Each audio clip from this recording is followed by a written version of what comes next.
ଆମ ଠିକ୍ ଉପରେ ରହିଛନ୍ତି କୁକୁଡ଼ା ଛୁଆମାନେ ଆଉ ତା ମା ଆଉ ମାଟିରେ କ'ଣ ଖାଉଛନ୍ତି ମୁଁ ଜାଣିନି ଆପଣ ଜାଣିଛନ୍ତି କମେଣ୍ଟ କରନ୍ତୁ। ଆଉ ଦେଖୁଛି ମୋତେ ତା ମାଟା କ'ଣ ବାବୁ କ'ଣ କରୁଛି କି ବୋଲି କହୁଛି ମାନେ କହୁନି ସେମିତି ଦେଖୁଥିଲା।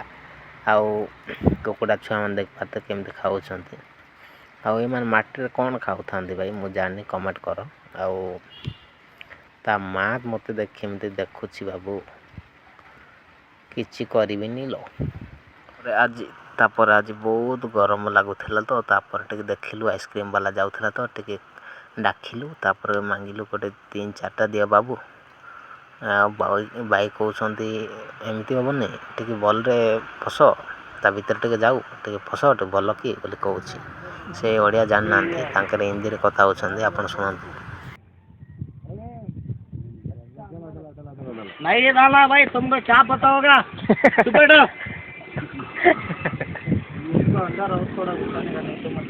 ଭାଇ କହୁଛନ୍ତି କି ତୁ କିଛି ଜାଣିନୁ ତୁ ଚୁପ୍ କରିକି ବସେ ତାପରେ ମଲାଇ ବାଲା କହୁଛି ଟିକେ ଭିତରେ ପଶା ନହେଲେ ପଇସା ଦେବିନି ଏମିତି ସେମିତି କହୁଛି। ଆଉ ଭାଇ ଜଣେ ତ 4 ଜଣ ପାଇଁ 4ଟା ମାଗିଦେଲେ।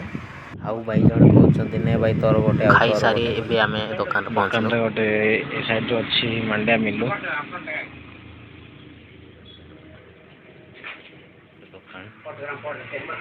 ଆଉ ବହୁତ ସାମାନ ଅଛି।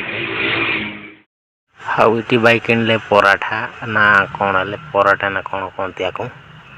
ତାପରେ ଏଇଟା ପରାଠା ଏତେ ବଡ଼ଟା ଭାଇ ମାନେ ତାପରେ ଦେଖିପାରୁଥିବେ 80 ଟଙ୍କା ଏଇଟା 80 ଟଙ୍କା ଆଉ ପ୍ୟାକିଂ ସାଙ୍ଗରେ ଆସିଛି। ଆଉ ବହୁତ ବଡ଼ ବଡ଼ ଅଛି ଆଉ ମସ୍ତ ଅଛି ଆଉ ପ୍ୟାକିଂ ବି ଭଲ ଅଛି। ତାପରେ 1 2 3 4 5 6 7 8ଟା ନା କେତେ 7ଟା 8 ନା କେତେଟା ଅଛି। ଆଉ ବହୁତ ବଢ଼ିଆ ପ୍ୟାକିଂ ହେଇଛି।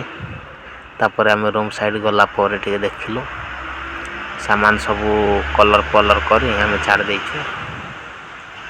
ତାପରେ ଗୋଟେ କେତେ ସାମାନ ଅଛି ଆଉ ଟିକେ ଏଇଟା ସବୁ କଟିଂ ହେଇସାରିଲାଣି। ତାପରେ ଥଇପଟେ ନାଇଁ କିଛି ଆଉ ଆଜି ମେଘୁଆ ଅଛି ବାଦଲଟା ଆଉ ବର୍ଷା ହେବ ବୋଧେ ଲାଗୁଛି।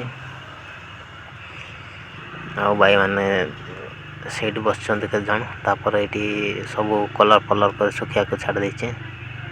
ଆଉ ଅଧା କାମ ସାରିଲାଣି ଆଉ ବାକି ତାପରେ ଏଇଟା ମାଲିକର ବାଇକ୍ ଏବେ ସେ ଛାଡ଼ିକି ଯାଇଛନ୍ତି। ଆଉ ଆଜି ବେଶୀ କିଛି ନାହିଁ ଭାଇ ମାନେ ଏତିକି ରହିଲି। ଜୟ ଜଗନ୍ନାଥ।